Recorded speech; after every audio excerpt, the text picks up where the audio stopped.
Hello, my name is Anamarija Skoda and I'm an English teacher. I've been teaching here in Santiago for the last 2 years, adults and children. In this video, I will try to explain the innovation that I carried out with my student and it is related to material development. I call the innovation creating opportunities for promoting learner agency. First of all, I should say a couple of words about the context where I'm teaching. So, for the last year and a half, I've been teaching in a private Catholic school, all boys school, until the beginning of this school year. And there are 36 students in each class, but English classes are divided into 2 groups, each having 18 students. This year I'm teaching 2nd and 3rd graders, so I'm talking about boys age 8-9 years old. My students have 7 hours of English per week. Once a week they have a computer lab where they can practice their skills, and twice a month they have intensive reading and speaking workshops. Why I decided to carry out innovation? Well, at the beginning of the school year, I started teaching 3 different groups of 3rd graders. One of them was showing a kind of a behavior that was a bit different, quite different than the other 2 groups. And even though I used the same kind of activities with all of them.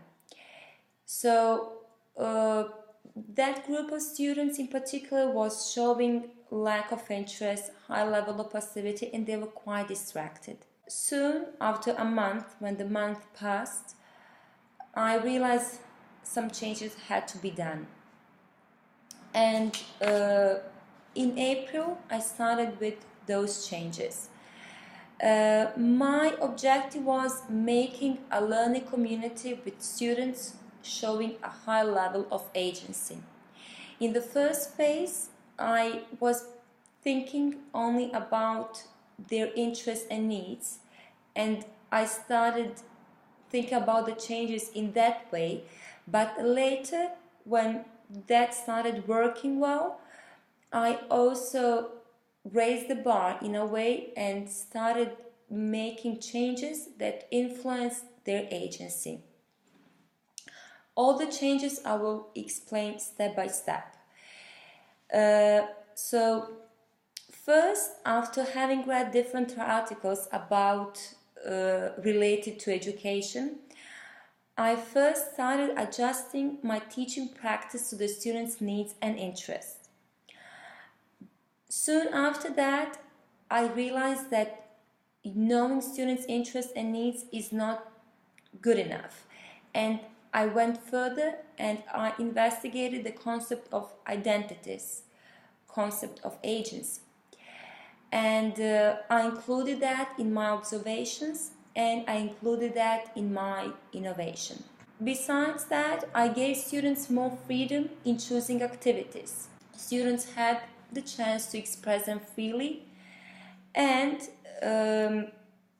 I paid a lot of attention on collaborative learning. And finally, I tried to encourage humor a lot. I promoted humor in order to make a relaxed atmosphere, because I realized that I thought that in that kind of atmosphere, students will get and will produce better. All these changes were based on the following readings. The first one is the article The Language Curriculum, written by Kathleen Graves, where she actually advocates the importance of knowing students, their needs, their interests, and she also describes classrooms as unique communities and criticizes traditional classroom where the role of teachers and students is well defined, and where the teacher is the one who will give the knowledge and the student is the one who will passively receive that knowledge. In my theoretical framework, I'm also mentioning John Dewey, where he criticized traditional classrooms he suggested progressive education where the importance is given to students and they have got freedom which will help them to grow and to develop their abilities. Notions of identity, agency, I became familiar with in the work of Murray Gale Lamb, called Identity, Motivation and Autonomy in Language Learning, and Leo Follier, Action-Based Teaching, Autonomy and Identity. I think that the concept of identity is something that has to be taken into consideration when planning classes and when thinking about students a lot, because I became familiar with that concept somewhere at the beginning of May, and it helped me a lot in understanding my students, because from that moment I started looking at them as students who can be motivated, but their identities are different, and sometimes someone who is in the playground involved in all types of activities with the classmates is not the same person. It doesn't have to be necessarily the same person in the classroom. So each of us has got different identities. And I realized that it is our responsibility, teachers' responsibility, to keep that in mind, and it's in our hands actually to change those identities. In terms, how can we change them? By changing the environment. Okay? So if we change the environment, we can change the student's identity, because student's identity is, as Ushioda, as Norton says also, it's not something fixed. It is something that is complex, but it can be changed. So let me tell you something about the methods and the whole process. So the objective of the research was how to make a learning community that could provide opportunities for learner agency. The research was carried out from April until the end of June. 18 students were involved, all boys aged 8-9 years old. Materials that I used were the following. First, I started changing the role of students. I gave them more freedom in choosing activities. For example, if they wanted to act out, even though I had already done that same activity a week before or in the previous class, I respected that. And I said, okay, you wanted to do that, I will respect your wish. That was the period of the World Cup. So most of the students, the only thing they wanted to do was speaking about football and forthcoming matches. Even though I was like, okay, almost every single class talking about football, I embraced that. And every now and then, a couple of minutes we spent on that kind of speaking activity. Furthermore, I created a relaxed atmosphere through collaborative activities. And that had a special impact and influence on those shy students. Because, for example, in order to practice writing, for them that was especially for the weaker students, it was pretty difficult. So I organized writing assignments like a collaborative activity. The whole class was working from the first writing step until the last writing step, and writing piece was created. Summarizing stories was an issue, a huge issue, especially when I used to do before. I used to ask you individually students to summarize the story. So this time with these changes I decided, okay, we are going to summarize the story together. Great results. And I contextualize activities. For example, in order to practice comparing and contrasting, I didn't invent some activity that has nothing to do with the student's reality. No, on purpose, I chose the activity which is part of their world, and that is like interviewing and actually finding out information about each other. The first step of that activity was creating questions. I didn't provide students any question. I asked them to work together and come up with the list of questions they would like to ask their partners.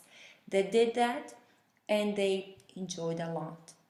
In this research, I used a qualitative approach. I observed my classes, observed my students, not just in the classroom but outside the classroom during the recess time. So that information was very important for me in order to see how different they are in and outside the classroom. I was writing journals, and I had 2 informal conversations, I call them interviews, with a couple of students during the recess time. Findings. What did I find out after 2 months of mini research? After applying new material, changing the role of students, promoting collaborative learning, after observing students keeping journals and conversations that I had with my students, I realized that most of them were comfortable with the new situation. They felt important, relevant, and extremely satisfied with the new situation. Collaborative learning influenced mostly the shy students. They finally dared to speak and to be in the spotlight. Humor helped a lot in creating a relaxed atmosphere, which finally led to students taking initiative. Finally, I had students who were in the driver's seat, who were taking responsibility, who were suggesting ideas, activities, who had the power to act, as some of the experts say when it comes to explanation of what agency is. My conclusion is that this innovation was important and relevant for my context. Besides, I realized that it wasn't enough just having students who would get themselves involved in the learning process, in the activities, but I should also emphasize, I should also encourage them taking responsibility, taking initiative, coming up with ideas, suggestions of what to do. And finally, the concept of identity that Norton mentions in 1994 and says that identity is not a single and fixed but multiple and complex side of struggle. I find that extremely important because we often think that some activity is motivating for our students, but somehow they don't act as we planned. They don't behave as we planned, and we don't know why. And I think in that way, in that context, it is important to observe that student and see actually and look at him from the point of view identity. What kind of identity is he carrying? And we can change that identity. That is very important, that students' identities can be changed, and it is our responsibility to change that. So the teacher should create environment that will be adequate to her students in terms of changing identities and involving students more actively in all the activities. Thank you. Thank you for listening.